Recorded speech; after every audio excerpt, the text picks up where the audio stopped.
Baik, bismillahirrahmanirrahim. Alhamdulillah wa syukurillah. Sahabat-sahabat, kita mensyukuri nikmat hidup, nikmat bernafas tanpa harus ventilator gitu. I come to a conclusion kalau dipikir-pikir ya. Untuk sekedar mengucap syukur atau terima kasih atas satu nafas saja, satu tarikan nafas saja, kayaknya kita nggak sanggup ya. Mau apa sih, trading apa gitu dengan sholat kita yang sering nggak khusyuk itu, amal soleh yang kurang ikhlas, apa gitu. Jadi saya kadang-kadang, ya Allah, sekadar untuk berterima kasih atas satu helaan nafas saja sudah luar biasa. Jadi kita mensyukuri hari ini, alhamdulillah kita diberi hidayah juga untuk berkumpul bersama-sama dalam majelis ilmu ini. Semoga Allah Ta'ala memberikan rahmatnya, taufiknya, hidayahnya, agar kita selalu bergerak dalam jalan taubat, yaitu kembali kepada Allah Ta'ala. Baik, bismillahirrahmanirrahim. Allahumma sholli ala Sayyidina Muhammad wa ala ali Sayyidina Muhammad. Baik, seperti yang kita sudah rencanakan, kajian suluk online ke-11 ini akan mendalami kisah tentang Nabi Musa alaihissalam. Nabi yang namanya disebut paling banyak dalam Al-Quran. 136 kali. Gitu. Berarti ada sebuah pesan yang dalam sebenarnya yang harus kita lihat. Tidak sekedar kita bisa menceritakan kisah Nabi Musa, tapi juga apa artinya itu dalam keseharian.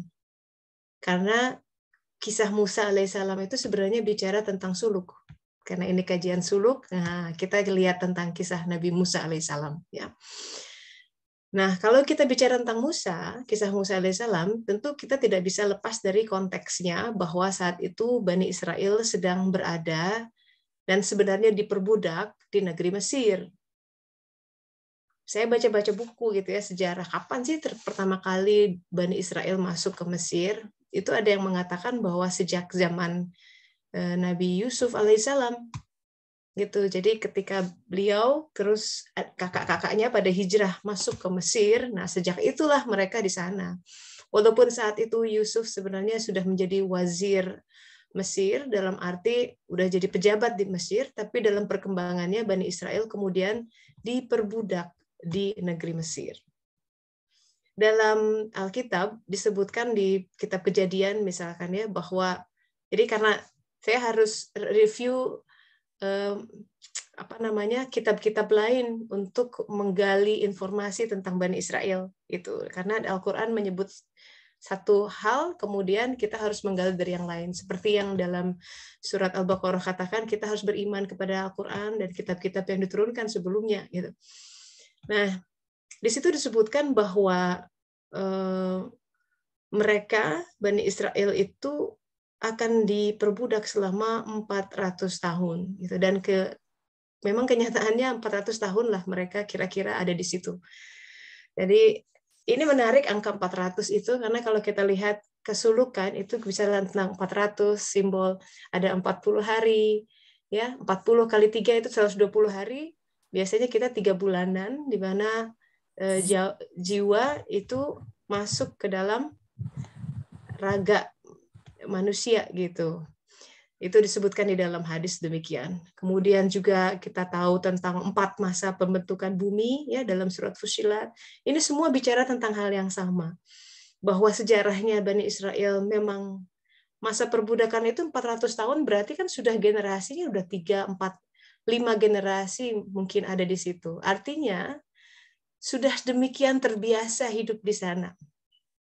Mesir, kalau kata Ibnu Arabi, adalah lambang dari Madinatul Badan. Dia simbol dari kenyamanan, simbol dari keamanan, simbol dari comfort zone kita. Makanya nanti kita akan lihat di penggal ketika Bani Israel dibimbing oleh Musa alaihissalam melintasi sungai, ya sampai di film Ten Commandments tuh si sungai dibelah. Kemudian setelah sampai di seberang mereka tetap menyembah berhala, karena bahkan di antara mereka ada yang menyesal, kenapa ya kita ikut Musa gitu. Mendingan di Mesir, walaupun diperbudak tapi rumah ada gitu ya, nggak perlu berkelana seperti ini. Kemudian ya hal-hal nyaman. Nah, ini juga poin penting. Banyak orang lebih memilih untuk hidup nyaman walaupun diperbudak. Dan apa itu perbudakan zaman sekarang? Yaitu perbudakan oleh hawa nafsu kita sendiri. Banyak yang tidak sadar bahwa diri kita sebenarnya tengah diperbudak oleh hawa nafsu. Bahwa setiap keputusan kita, respon kita terhadap sesuatu, itu sebenarnya yang melatar belakangi, yang menjadi penasihat adalah, yang kuat di dalam diri kita adalah hawa nafsu kita. Makanya kita demikian kesel kalau orang berseberangan dengan kita. Anak tidak nurut dengan apa yang kita inginkan. Karena sebenarnya di situ ada hawa nafsu yang menyelip di situ. Nanti kita akan lihat lebih jauh tentang ini. Jadi bear in mind gitu tentang Mesir ini besar sekali, simbolis yang besar sekali. Barangkali juga ada alasannya kenapa simbol Mesir ini satu peradaban yang lama sebenarnya. 4.000 tahunan lebih. Dan sisa-sisanya masih ada sampai sekarang. Coba bayangkan. Kalau Allah mau tuh habis oleh perang, Ka'bah pun pernah habis oleh banjir misalkan ya, tapi ini Allah jaga ini. Mesir dengan piramidnya, ada simbol-simbol tertentu dari piramid ini yang akan seperti seolah-olah abadi sepanjang masa hingga akhir hayat nanti di saat kiamat gitu. Jadi kita bicara tentang latar belakang di mana Musa tumbuh. Nanti kita akan bicara, ini penting untuk difahami, karena kemudian nanti Musa akan tumbuh bersama-sama dengan Firaun. Ya, itu sebuah simbol yang lain. Makanya kita lihat kalau dalam Al-Quran dikatakan dalam surat Al-Qasas ayat 3, A'udzubillahiminasyaitonirrajim, kami membacakan kepadamu sebagian dari kisah Musa dan Firaun dengan sebenarnya, bil-haq. Ya, jadi ini kisah Musa, Firaun itu ada nilai kebenaran yang ada di sananya. Tapi menurut ayat ini, liqaumi yu'minun, menarik nih, untuk orang-orang yang beriman, bukan Muslim dalam hal ini. Derajat lain, yaitu orang-orang yang sudah punya nur iman di dalam hatinya. Jadi kisah Firaun Musa ini sebuah kisah simbolisme bahwa ada sesuatu yang orang beriman harus cerap di situ. Sekali lagi, makanya there's a reason, there's a mystery kenapa Allah sebut sedemikian banyak 136 kali nama Musa dalam Al-Quran. Dan ini buat kita tidak bisa take it for granted dan hanya bercerita kepada anak kita sekedar apa kisah bacaan yang ada di komik-komik di toko buku gitu, tapi tidak ada buat kita apa maknanya kisah Musa itu. Nah, kita mencoba ikhtiar dengan basmalah, bismillahirrahmanirrahim, semoga Allah menuntun kepada kita. Kiranya seharusnya kisah ini menjadi refleksi buat kita. Karena kisah-kisah Nabi dalam Al-Quran itu diabadikan di situ for a reason.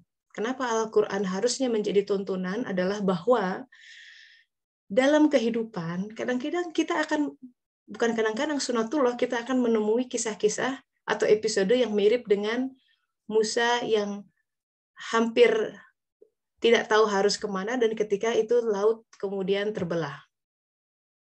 Apa itu lautan yang terbelah di dalam kehidupan kita? Tentu masing-masing berbeda fenomenanya, tapi secara hakikat sama. Ada sesuatu yang Allah bukakan, yang tidak terduga. Nah, kita lihat satu persatu ya. Jadi kisah Musa dan Firaun ini sangat menarik. Ini salah satu kalau mau nonton sama anak-anak, dan kita juga bisa nonton lagi sih sebenarnya, ini dulu film lama nih ya, The Prince of Egypt. Cuman penggambarannya sangat menarik menurut saya.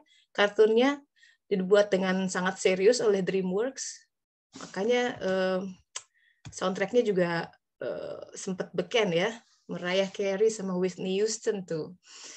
Jadi apa namanya lagunya itu When You Believe itu ya, there can be miracle when you believe, gitu, something like that. So behind the scene-nya luar biasa. Kalau tahu itu lagu itu sampai ulama ya rabi diturunkan untuk menuliskan syair-syairnya. Yeah, so it's very recommended kalau mau lihat lagi di YouTube mungkin kisah ini untuk memberi gambaran tentang Musa semasa kecil dan kemudian nanti bagaimana dia sebenarnya hubungannya yang sangat dekat dengan Ramses. Nah, nanti kita akan paham bahwa kenapa Musa itu simbol dari jiwa dan Ramses itu simbol dari hawa nafsu. Karena mereka bertumbuh besar bersama-sama di sini dari kecil gitu ya. Ya, Masya Allah. Nah, dalam surat Al-Qasas disebutkan, di sini ada disebutkan karena kita bicara tentang Firaun, bahwa ada karakteristik dari Firaun. Ingat kalau kita bicara Firaun di sini, Firaun dalam diri ya. Kita harus berjuang mengelaborasi setiap ayat agar dia bunyi buat kita. Karena kalau cuma untuk kisah masa lalu, jadi nggak ada, dia tidak berdaya guna, berdaya transformasi Al-Quran itu less. Jadi untuk menghadapi bagaimana kita menghadapi kesulitan ekonomi sekarang, situasi perang, kesel sama suami, ya kan, kesel sama mertua, you name it gitu. Banyak dinamika kehidupan yang kadang-kadang menggerus kita, yang bikin kita gitu ya, makan hati gitu.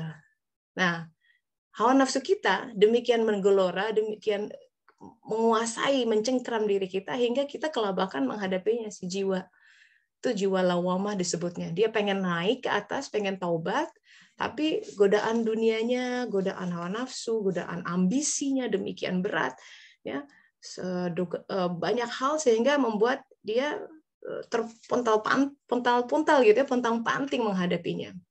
Al-Quran mengatakan di sini karakteristik Fir'aun ketika bicara tentang konteks kisah Musa.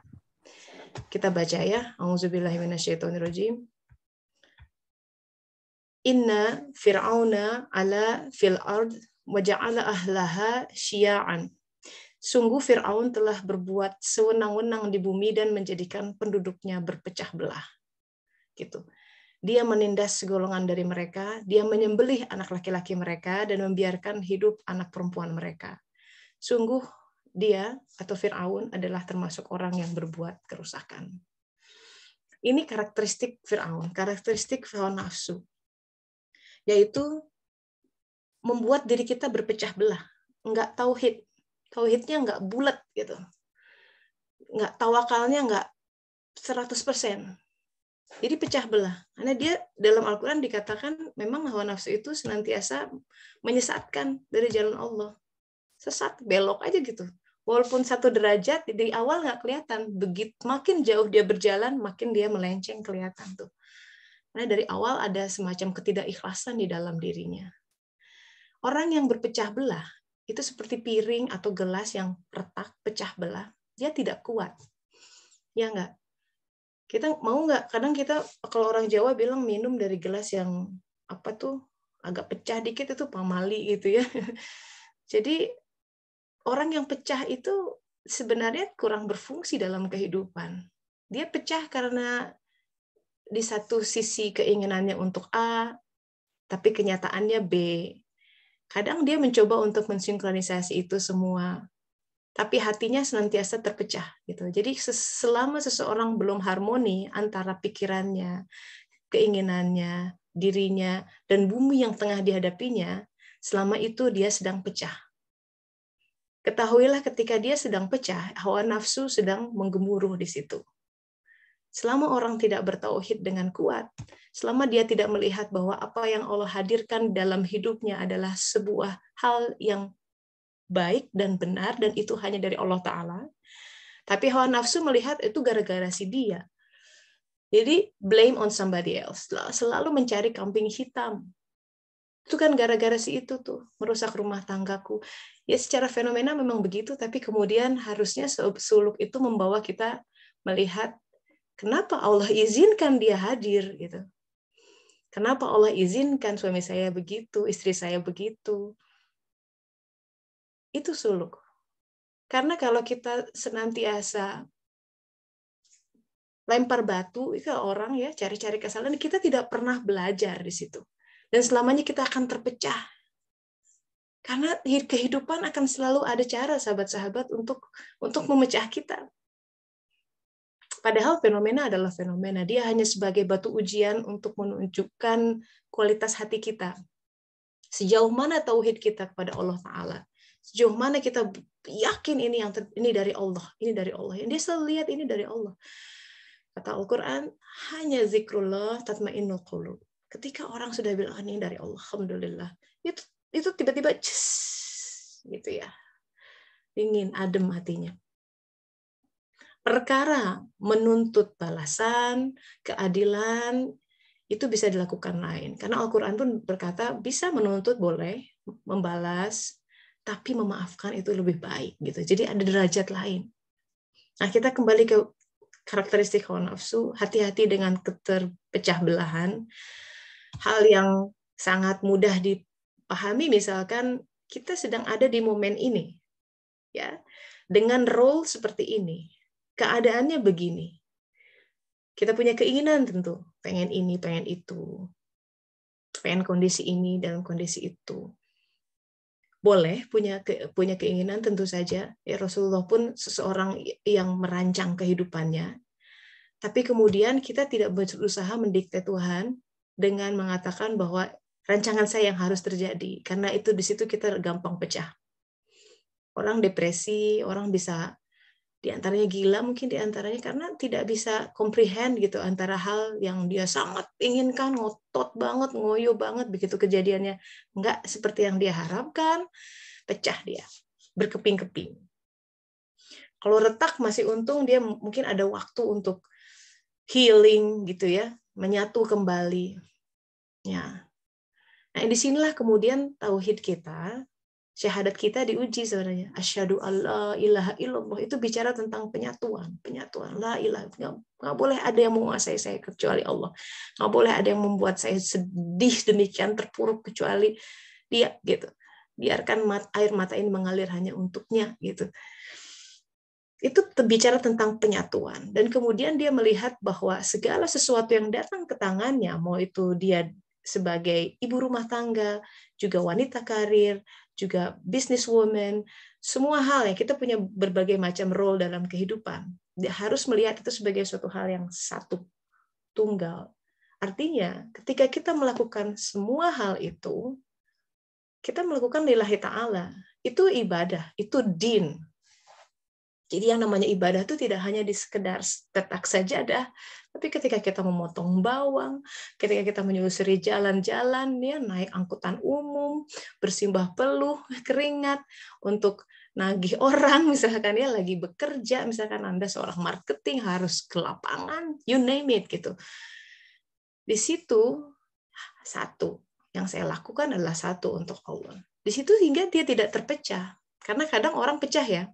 Pecahnya dalam arti, aduh pengennya sih, coba kalau saya punya tabungan sekian, atau yang the poisonous notion of ongkang-ongkang kaki itu apa yang passive income itu hati-hati, karena mukmin itu harus kerja keras gitu. Karena itu bagian dari amal soleh. Jadi hati-hati dengan keterpecah belahan. Di situ ada indikasi Fir'aun diri sedang bercokol dan lagi kuat-kuatnya. Karena kekuatan dia seiring dengan keterpecahan yang sedang terjadi di antara kita, di dalam diri sendiri. Dan kalau kita pecah di dalam diri, nggak nyaman. Bahagianya cuma momentarily gitu. Kadang sendu lagi, gampang putus asa, gampang lemes, kurang fit gitu ya. Dan kadang dia bergantung dengan sumber-sumber lain hanya untuk mendapatkan tenaga, sekedar inspirasi gitu. Padahal what he or she needs to do is tap into the greatest source of energy, yaitu Allah Ta'ala. Itu mau ngecasnya bisa dimanapun. Kalau kita ngecas handphone itu mesti cari colokan ya. Kadang susah, di pesawat juga susah gitu, nggak nyalain. Tapi kalau kita mau ngecas iman, itu 24/7, you can do it anywhere, anytime. Free. Yang harus kita lakukan hanya menyebut nama ya Allah, dia hadir. Di setiap kita berkata ya Rabbana, dia hadir. Aku di sini gitu. Aku di sini gitu. Ya, jadi hal ini kita belajar tentang surat Al-Qasas ayat 4, latar belakang dari kisah Musa, bahwa Fir'aun itu yang terjadi dulu itu sebagai suatu gambaran bahwa nih hati-hati, ada Fir'aun dalam diri. Kemudian dia menindas dalam diri kita, tentu saja akan dibuat semena-mena sesuai dengan keinginannya. Kemudian ada simbol lain yang menarik bahwa Fir'aun itu menyembelih anak laki-laki.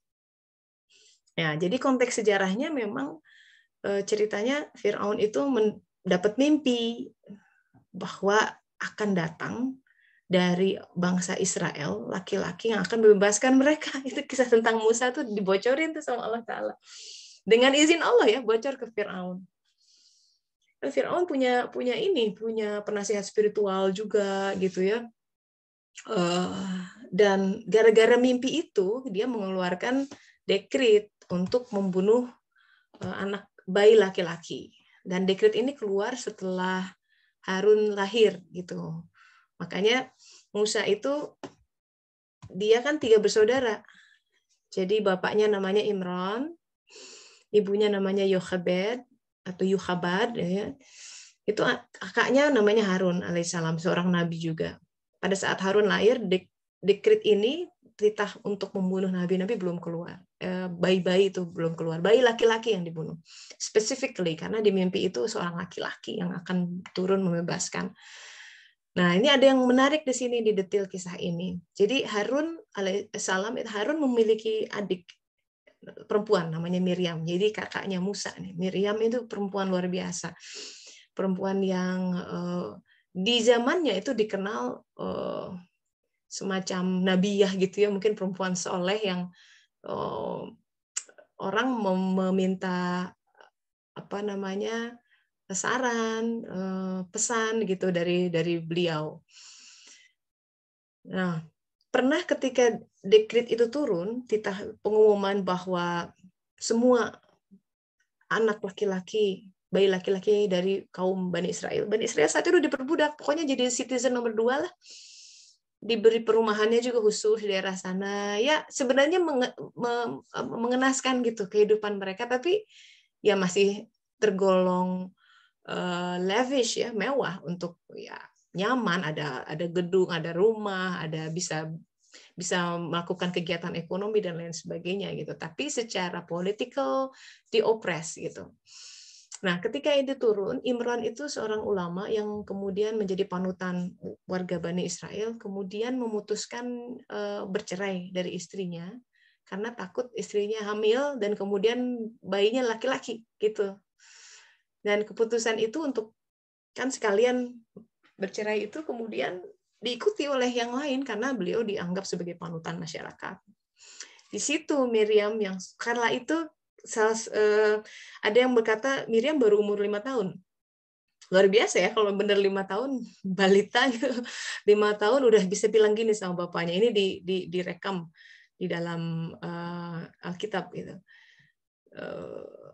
Miriam berkata begini, ayah gitu, keputusan papa untuk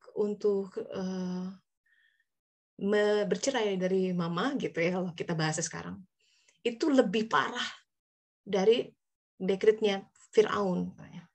Bapaknya kan kok disandingkan dengan Firaun, semua orang udah ngeri sama Firaun. Tapi ini kata Miriam, papa lebih parah kalau cerai sama mama. Kenapa? Kalau Firaun itu hanya membunuh bayi laki-laki.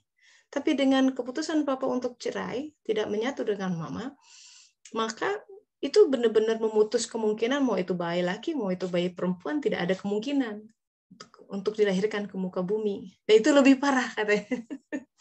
Luar biasa ini akalnya ya. Nah, dan Imran paham itu ya, maka dia menikah lagi, balik lagi rujuk dengan Yochebed. Dan akhirnya Musa kemudian lahir di situ. Jadi Musa itu lahir di kala situasinya memang genting, menegangkan gitu, menakutkan. Bayangkan kita sebagai ibu ya, hamil. Zaman dulu nggak ada USG, jadi nggak tahu nih laki atau perempuan. Begitu keluar anak ini laki dan tahu bahwa kalau pemerintah tahu, tentaranya mengetahui ada bayi laki-laki, yang terjadi adalah dibunuh. Coba bayangkan. Ini kisah pembunuhan bayi itu dalam sejarah tidak hanya di Firaun ya, Herod itu sampai ada lukisan The Massacre of the Innocents gitu ya, mewarnai peradaban kelam sejarah kita, tapi kita harus belajar ini tentang, harus lihatin ini bahwa ada sesuatu pesan yang dalam di situ. Jadi banyak bayi-bayi yang dikorbankan pada saat itu. Dalam Sus Hikam kalau tidak salah, pengorbanan bayi-bayi yang lahir, yang kemudian mati ya, itu tidak sia-sia karena kemudian ruh-ruhnya, kekuatannya itu disatukan dalam sebuah Nabi Musa. Makanya Nabi Musa itu so powerful, katanya begitu. Karena itu hasil dari sumbangan pengorbanan bayi-bayi pada saat itu. Jadi kadang ya ini skenario Allah ya dalam kehidupan kita. Kalau kita lihat ada hal yang kayaknya nggak, kok sepertinya tidak adil gitu. Ada sebuah hal yang akal pikiran kita nggak mampu mencerna. Sebenarnya sabar aja dulu gitu sampai Allah menurunkan pemahamannya. Nah, di situ iman kita harus main sebenarnya, to take the leap of faith. Ya. Nah, jadi kita harus pahami bahwa Musa terlahir dalam kondisi genting seperti ini. Dikisahkan ketika lahir dan mengetahui bahwa ini aduh bayinya laki-laki gitu ya.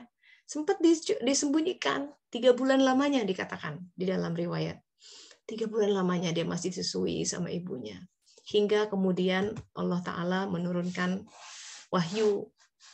Ya, sesuatu yang, ini bahasa Al-Qur'annya wa auhayna gitu. Itu wahyu. Walaupun diterjemahkan kami ilhamkan kepada ibunya Musa, tapi itu wahyu. Nah, di sini hal yang harus kita cermati bahwa wahyu itu tidak hanya turun kepada nabi-nabi. Ini perempuan luar biasa bisa diwahyukan. Bahkan di surat An-Nahl Allah mewahyukan kepada lebah gitu. Nah, untuk mengubah persepsi kita tentang kata wahyu gitu ya, bahwa semua ciptaan itu punya direct access sama Allah Ta'ala yang luar biasa. Kalau dia mau mewahyukan, wahyunya apa? Kata Allah Ta'ala begini, sesuailah dia, dan apabila engkau khawatir terhadapnya, ini disebut ini apa namanya, menarik nih kalimatnya. Apabila engkau khawatir terhadap, takut dibunuh kan? Hanyutkan dia ke sungai gitu. Waduh, coba bayangkan ibu bapak punya bayi itu 3 bulan, hanyutkan ke sungai, gimana rasanya tuh? Kan itu risiko juga. Gimana kalau dia tenggelam? Gimana kalau si basket atau keranjangnya flip gitu? Horor tuh. Tapi dikatakan janganlah engkau takut dan jangan pula bersedih hati. Allah ngerti ya. Allah ngerti sekali sangat bahwa apa yang dia wahyukan akan merespon apa, memancing respon apa. Maka diikuti dengan kata ini, dan jangan engkau takut dan jangan bersedih hati. Sesungguhnya kami akan mengembalikannya kepadamu dan menjadikannya salah seorang rasul. Pada saat itu nggak kebayang maksudnya dikembalikan seperti apa. Nanti kita akan lihat bagaimana skenario Allah mengembalikan Musa ke tangan ibunya. Bahkan akhirnya ibunya bisa ikut ke kerajaan Firaun dengan luar biasa. Aneh tuh. Nah, di sisi itu kita kemudian berkaca bahwa kadang ya perempuan, atau nggak juga perempuan sih, orang tua lah, dibuat susah sama anaknya. Padahal Al-Quran sudah bilang, tuh Allah Ta'ala bilang, jangan engkau dibuat susah oleh anak-anakmu. Toh anak-anak tuh dari Allah Ta'ala, kita cuma lewat melalui kita, benar nggak? Tapi kan along the way kadang-kadang suka timbul tuh posesivitas.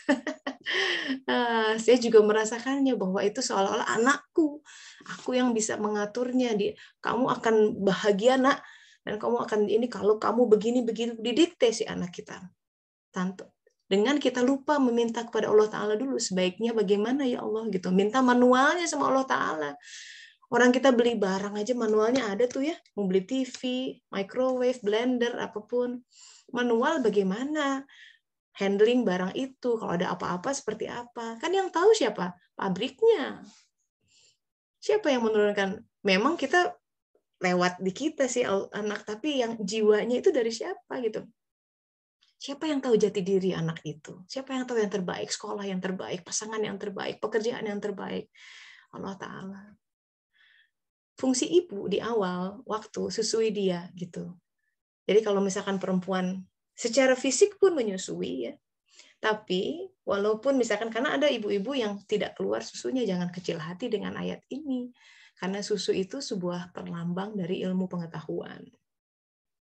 Ilmu pengetahuan yang hakiki. Jadi tugas orang tuanya adalah untuk passing on sebuah pengetahuan yang hakiki, yaitu tentang siapa Allah, akhlak karimah, dan lain sebagainya. Kata Rasulullah, sebaik-baik warisan peninggalan yang diberikan orang tua kepada anaknya adalah akhlak yang baik. Yang ada lebih baik dari itu. There's no amount of money. Kadang-kadang duit malah jadi sumber pertikaian, betul? Ya, kita sudah ada tuh sahabat kita yang testimoni bahwa ya harta waris itu malah bikin repot, bikin pecah keluarga kalau tidak ada berkah, kalau orang anaknya tidak soleh, gitu ya. Nah, jadi di sini ada penggal bahwa jika engkau khawatir, hanyutkan dia ke sungai. Itu pun suatu simbol, gitu ya. Sungai kehidupan tiap anak itu ada. Kita khawatir dengan masa depan mereka, kata Allah, solusinya hanyutkan dia ke sungai. Sungai yang telah Allah siapkan untuk masing-masing anak itu. Jangan engkau takut, jangan bersedih hati, gitu. Kan Allah yang menjaga. Kemudian, karena Ibunda Musa ini orang yang salehah, dia mengikuti wahyu itu. Dihanyutkan sang bayi, dibantu oleh Miriam, ke dalam sungai Nil. Dan itu yang membuat nanti namanya yang menjadi identitas dia, Musa, nama ini konon diberikan oleh Firaun sendiri.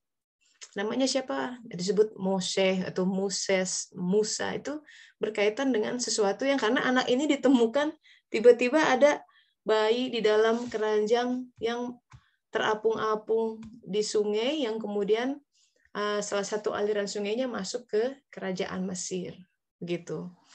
Jadi itu dalam simbol Musa di hieroglif ini juga yang ditemukan. Kalau ke Mesir nanti kapan-kapan cari nih, kalau simbol ini itu bicara tentang Musa, ini bicara tentang streaming air dan ada tongkat untuk mengambil. Jadi memang sesuatu yang diangkat dari air. Nama itu, sahabat-sahabat, don't take it for granted ya. Dan nama itu ada sebuah visi, ada sebuah identitas yang dalam tentang anak. Jadi jangan asal kasih nama anak. Ya gara-gara bapaknya senang apa gitu, kasih, harus sesuai dengan identitasnya. Yang kita tahu dari mana tahu identitasnya, yang harus mohon sama Allah Ta'ala. Nah kalau lagi ada ibu-ibu yang lagi hamil atau apa, nama anaknya siapa, jangan sibuk-sibuk nyari di buku dulu. Ya ada 1000 nama anak keren gitu ya atau apa. Jangan dulu dalam mohon sama Allah Ta'ala, nanti inspirasi yang muncul, kalaupun harus buka buku, yaitu karena Allah yang menggerakkan.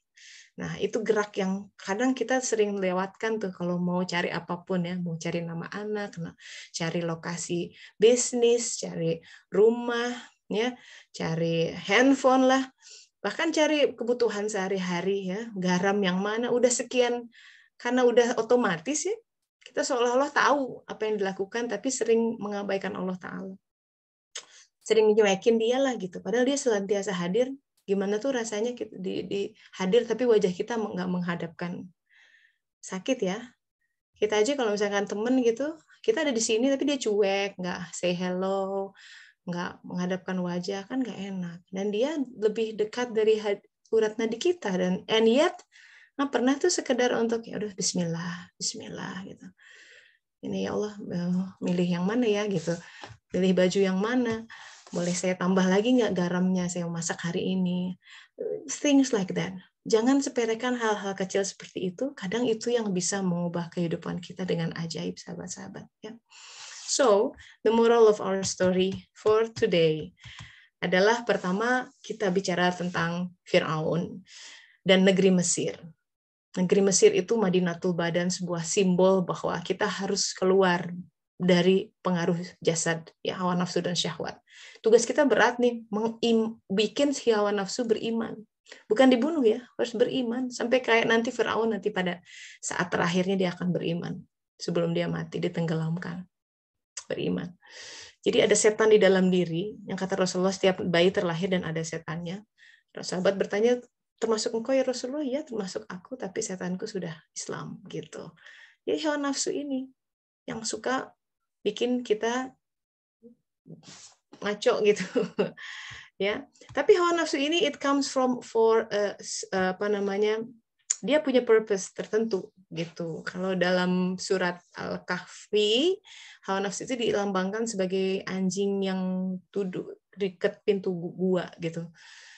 Anjing itu dia mengendus sesuatu. Jadi kalau kita senang sesuatu, nah itu hawa nafsu. Sebenarnya hal yang bagus sih dalam kalau dikendalikan. Jadi kuncinya adalah mengendalikan hawa nafsu dan syahwat. Jangan kita dikendalikan oleh hawa nafsu dan syahwat.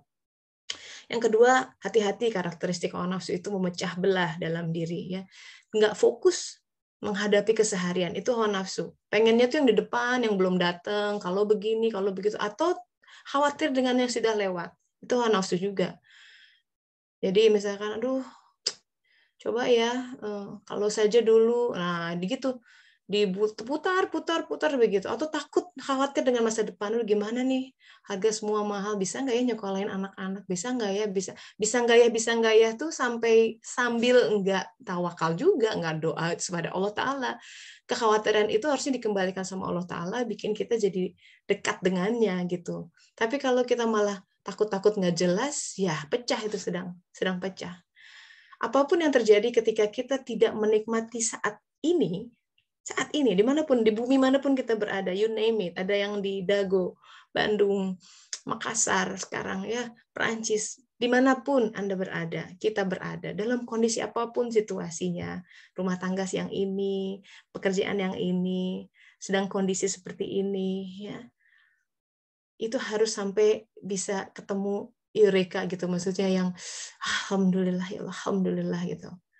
Rasakan kehadirannya, belayannya dalam setiap takdir yang menerpa kita, yang menyentuh kita, yang membelai kita.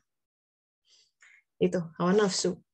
Hati-hati, dia bisa memecah belah. Ketika kita nggak happy, hawa nafsu sedang bergelora sebenarnya. And bear in mind, jangan kacaukan antara happiness dengan pleasure. Karena hawa nafsu itu selalu pleasure seeking. Dia tuh pengennya enak-enak aja gitu, nggak susah-susah, pengennya tidur terus, ya, nggak sholat malam, itu hawa nafsu tuh. Pengennya udah males saum, pengennya males belajar, males baca Quran, males nih udah uzan lagi, itu hawa nafsu tuh. Dia pengennya status quo untuk melakukan apapun yang dia ingin lakukan. Biasanya kata Al-Quran, ingat, hawa nafsu itu cenderung menyimpangkan manusia dari jalan Allah. Kemudian tentang menghanyutkan diri dalam sungai takdir yang Allah siapkan. Itu pun menjadi sebuah resep bagi kita, bagaimana ketika Allah Ta'ala mewahyukan perintah ini, kalau kamu khawatir dibunuh oleh hawa nafsu, ya, ini kan gitu, dibunuh oleh Fir'aun lewat pasukannya, makanya berserah diri, hanyutkan diri dalam apa ketetapannya aja gitu. Hidup tuh sahabat-sahabat mengalir saja dari saat ke saat. Don't worry about hal-hal yang belum datang ke depan. Ya, mau minggu depan, besok, biarkan itu deal with pada saatnya saja gitu. Bahwa kita bikin persiapan, ya gitu. Bahwa kita kalau bisa nabung, ya nabung gitu ya. Tapi kalau nggak bisa, jangan bikin itu menjadi kemudian seolah-olah Allah tuh nggak berkutik kalau kita nggak punya tabungan, kan salah sekali tuh. Nah, itu logika berpikir seperti itu yang dimatikan oleh hawa nafsu. Itu yang simbol bahwa bayi laki-laki dibunuh. Karena dia logikanya udah nggak bener. Menyembelih anak laki-laki itu hawa nafsu tuh. Cara berpikirnya nggak logis. Gitu. Jadi lebih banyak emosinya yang bermain. Itu tuh. Hati-hati makarnya hawa nafsu.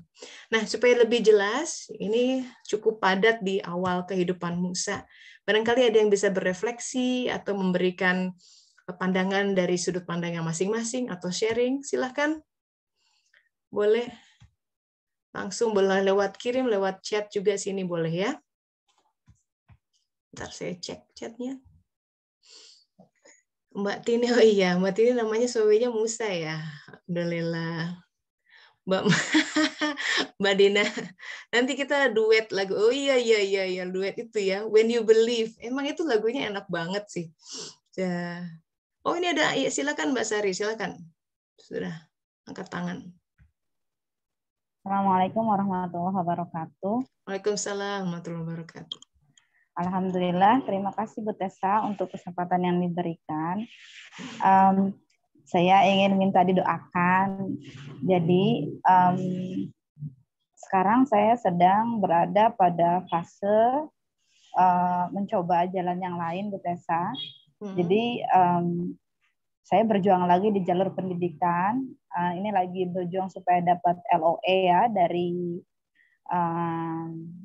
salah satu kampus di Australia. Ini ada pembukaan beasiswa untuk S3. Semua pintu saya ketuk ya Bu Tessa ya. Nah untuk 2 jenis beasiswa yang saya akan coba lagi insya Allah, ini meminta adanya LOE terlebih dahulu dari kampus.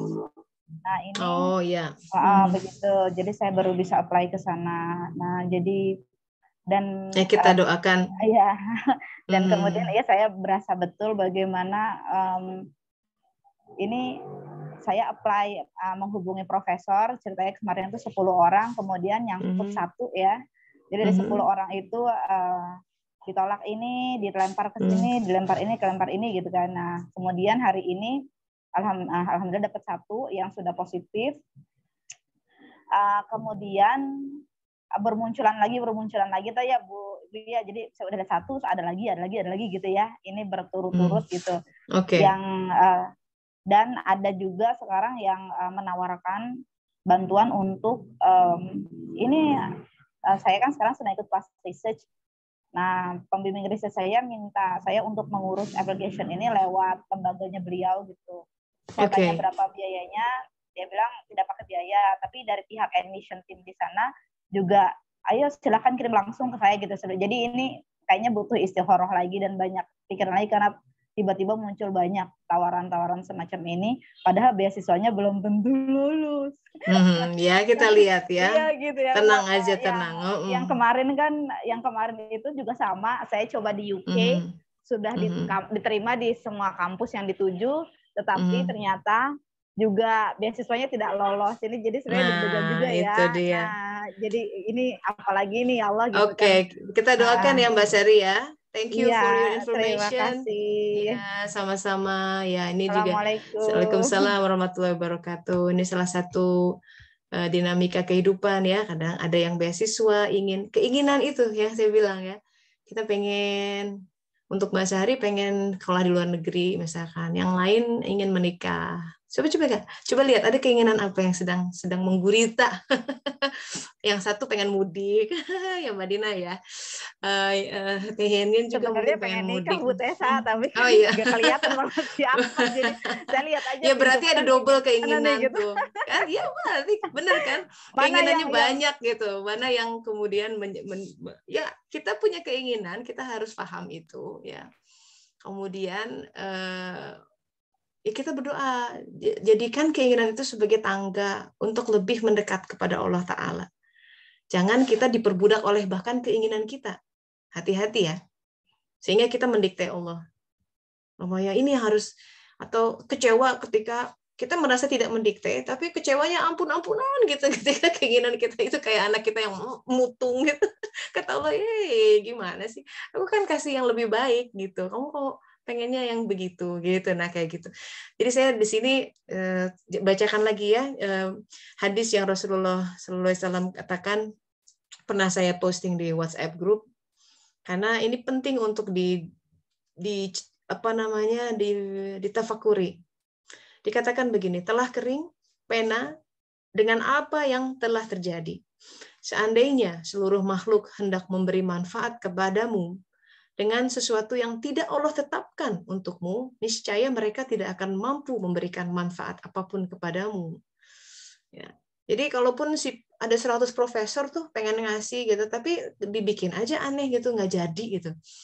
Beasiswanya nggak keluar gitu dalam hal ini. Karena Allah, ini kita bermain dengan sebenarnya Allah menetapkan yang mana di situ. Sebaliknya, seandainya mereka hendak mencelakakanmu dengan sesuatu yang tidak Allah tetapkan untukmu, niscaya mereka tidak akan mampu mencelakakanmu. Kembali lagi kuncinya ada ketetapan Allah di situ. Di sisi lain, kalau musibah itu terjadi, ada ketetapan Allah, berarti dia berkehendak.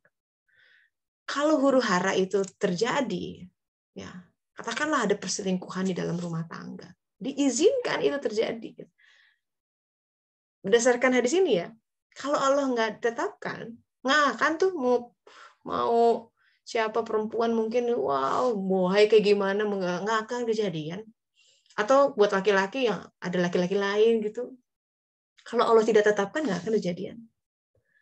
Tapi ada ketetapannya berarti, kalau itu sampai kejadian. Nah, suluk itu harusnya membawa kita pada kalau Allah menetapkan sesuatu, kenapa ya? Gitu. Kan tujuan kita sebenarnya ingin mengenal sang pembuat ketetapan. Ya kan?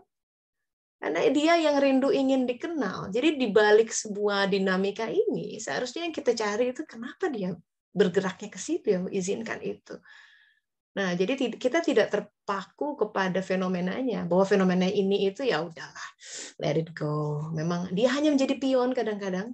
Kadang-kadang mungkin dia juga tidak berdaya menghadapi situasi dirinya sendiri gitu. Bisa jadi seperti itu. Jadi hadis ini harus bunyi buat kita. Hadis ini harus bunyi buat kita, dan ketahuilah bahwa di dalam kesabaran terhadap apa yang tidak engkau sukai itu banyak kebaikan. Itu. Jadi artinya balik lagi bahwa sabar terhadap apa yang asobaka Allah timpakan kepadamu. Sabar, di dalamnya banyak kebaikan. Ingat bahwa kehidupan ini adalah petak. Kita papan catur, ada dalam papan catur ilahi ya. Allah sedang mengajarkan sesuatu to the human kind. Bukan hanya kita aja. Memang lewat cerita kita. Tapi mungkin cerita kita dengan kesabaran kita, itu yang belajar tuh anak, cicit, cucu, wow, macam-macam. Belajar dari kisah hidup kita. Kalaupun kisah hidup kita kayaknya tidak dipahami oleh orang lain, kan kita tahu dari hadis suatu saat nanti semua kisah hidup itu dibeberkan setiap manusia. Dulu saya bertanya-tanya, kok Allah buka-buka aib kayak gini, kenapa ya? Kan malu, misalkan gitu ya. Kok cerita kita dibuka? Tapi kemudian saya melihat ada hal lain bahwa this is it gitu. Justru kita memang harus belajar dari kehidupan orang juga, tidak hanya dari kehidupan diri, bahwa di balik itu kadang ada hal yang miss. Kita hanya baru, oh gitu maksudnya, itu tuh baru sekian tahun menjelang baru sadar. Jadi pegang ini hadis, bahwa di dalam kesabaran terhadap apa yang tidak engkau sukai, banyak kebaikan di situ. Bahwa pertolongan itu ada dalam kesabaran, katanya tuh gitu. Jadi kalau kita mencari, kok Allah nggak nolong, sabar nggak? Cek dulu kesabarannya. Kan ini hadis Rasulullah ya, bahwa pertolongan itu ada bersama kesabaran, dan kelapangan itu ada bersama kesempitan, dan kemudahan itu bersama di dalam kesulitan. Jadi di balik hal-hal yang kayaknya turbulence dan bikin kita sudah remuk gitu hati menghadapinya. Nah, di situ ada mutiaranya di situ. Itu ada mutiaranya. Nah, ya. Jadi ingat hadis itu supaya yang Rasulullah katakan tuh bunyi gitu ya. Supaya kita nanti pulang ke alam barzah tuh bersih gitu hati. Udah bersih, nggak ada dengki, nggak ada dendam, nggak ada, kan nanti berat di sana. Nanti berat. Abu Jahal sampai sekarang nauzubillah masih terazab gitu ya. Hal-hal bahkan keraguan tentang apa yang dia sedang turunkan. Kata Rasulullah kan, barang siapa seorang istri mengatakan kepada suaminya, aku tidak menemukan kebaikan di dalam suamiku, misalkan gitu ya. Atau suami mungkin melihat istrinya nggak ada bener-benernya deh, dosa tuh. Daripada begitu udah selesai aja mendingan. Ya menurut saya, karena udah kok gitu. Gimana seorang pasangan bisa begitu? Pasangan tuh harus ada satu aja, walaupun sedikit, walaupun 1% gitu, harus ada yang dia bagus ya di situ. Nah, itu admiration. Penting banget dalam hubungan, dalam semua hubungan menurut saya. Mau itu ibu anak ya, orang tua dan anak. Kalau nggak ada admiration, itu kita cenderung untuk memandang remeh orang lain. Dan kalau sudah begitu, kita seolah-olah dalam posisi yang lebih baik, lebih benar. Gitu. Udah nggak benar aja tuh relasinya. Apapun yang dia katakan salah terus di mata kita, atau kurang terus. Karena sense of admiration-nya nggak ada. Nah, itu kadang-kadang harus kita gali ya, sahabat-sahabat. Penting itu untuk melihat, oh iya, walaupun dia nggak gini, tapi kan, oh dia telaten ya ngurusin anak, bagus gitu. Walaupun dia gini, dia selalu ada positive thing. Mau itu di orang tua kita mungkin ya, mungkin kita kesel dengan perilaku orang tua yang kok gini, kok gitu gitu ya. Jadi ya begitulah. Ada pertanyaan dari Mbak Nina. Dari Mbak Tendri juga. Kenapa semakin saya mengikuti kajian ini semakin banyak ujian? ya, don't shoot the messenger gitu. Jadi kita ujian itu, ya itu kan gini. Orang mau tobat kembali sama Allah Taala, bener ya? Ya gini. Ini tauhidnya, akidahnya. Orang mau tobat kembali, itu artinya kembali sama Allah Ta'ala, artinya dia dari kegelapan ke cahaya, itu pasti geraknya seperti itu. Nah, komponen kegelapan yang bercokol dalam hati kita otomatis runtuh semakin kita dekat ke sumber cahaya. Mending di sini diruntuhkannya, kalau di alam sana tuh wujudnya jadi mengerikan ya, dilahap api. Ada tuh pengalaman di alam barzah tuh kan, ada serigala yang tajam-tajam mencabik-cabik, ngeri banget. Sampai begitu. Dan masalahnya kalau di sini kan setelah kita bisa relief, hilang gitu. Di sana tuh bisa bertahun-tahun, ratusan tahun di alam barzah sambil nunggu kiamat. Coba bayangkan. Nggak kebayang sih sebenarnya. Tapi ngeri lah, Bu. Mursyid saya suka bilang begini, udahlah gitu. Kita ya 50 tahun sekalipun mendera rasa sakit, ujian gitu. Dan ujian di kita apa sih? Seberat-beratnya ujian masih bisa ngafe, masih punya rumah, atap, tidur masih nyaman semalam, masih ada kasur spring bed pula gitu misalkan ya, masih nonton Netflix, masih scroll down. Rasulullah tuh suka kesel gitu sama orang yang kalau misalnya, kenapa ya Rasulullah hidupku begini gitu ya. Rasulullah orang zaman dulu katanya itu badan tuh ditarik sama 4 kuda. Jadi tangan, kaki, 2 tangan sampai badannya amburadul. Itu sakit banget tuh. Sampai usus terburai-burai. Ada yang dimasukkan ke tong. Di dalam tongnya udah ada paku-paku besar, tajam. Setelah itu dia digelindingkan dari atas. Wah, udah nggak beraturan badannya. Ya. Jadi kalau kita lihat orang-orang zaman dulu, ya artinya begini, ujian tuh kita harusnya jangan takut dengan ujian ya. Justru kita lihat, Allah kita sedang menguji. Alhamdulillah, berarti I'm on the right path. Gitu dong. Para sahabat dulu, kalau hidupnya baik-baik aja nangis, tahu nggak? Kenapa ya? Takut soalnya. Apa saya God forsake me? Gitu, saya dibiarkan lalai? Karena dia mengukur dari hati ya. Hati lalai, manusia itu cenderung kalau semuanya serba baik, everything fine, gitu, a walk in the park, semua terjamin, ATM penuh terus, lupa Allah, dijamin. Dia nggak akan kenal Allah. Rob siapa? Orang yang menjamin adalah gajinya, transfer terus ke ATM-nya gemuk terus. Semua beres terus kehidupannya. Seperti di masyarakat barat sinilah, semuanya beres. Tuhan nggak butuh doa, nggak butuh, orang nggak ada Tuhan sudah terjamin kehidupannya gitu.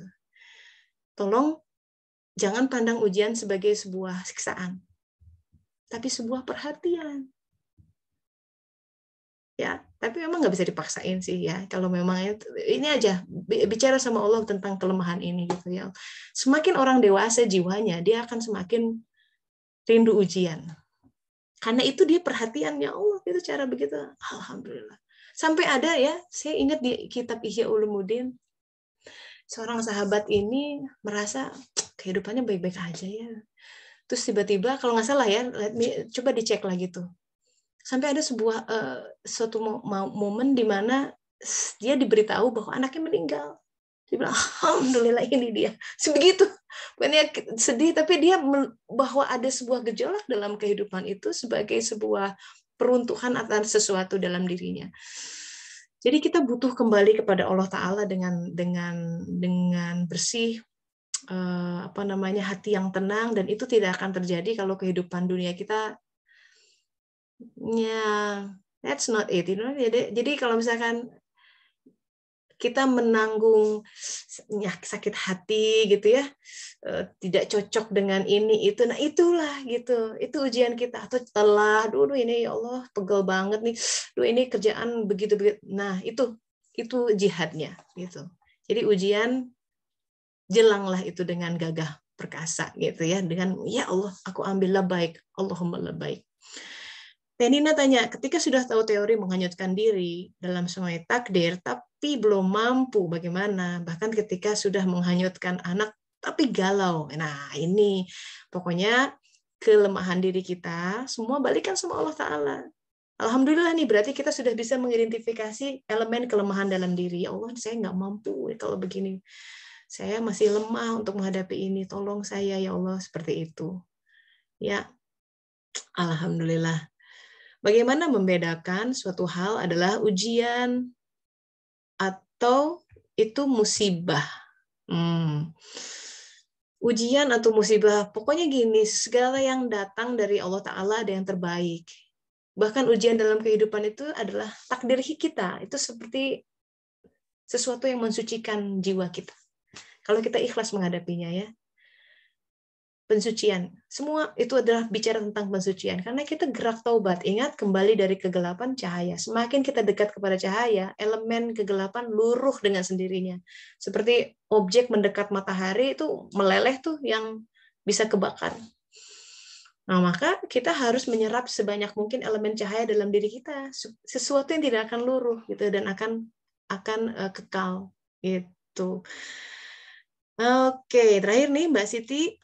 Assalamualaikum, waalaikumsalam warahmatullahi wabarakatuh. Mbak Siti mau tanya, apa kunci agar saya bisa sabar dan ikhlas menerima ketetapan Allah? Bagaimana mengendalikan hawa nafsu, membersihkan diri dan kebencian, sakit hati, dendam? Nah, ini is all about suluk.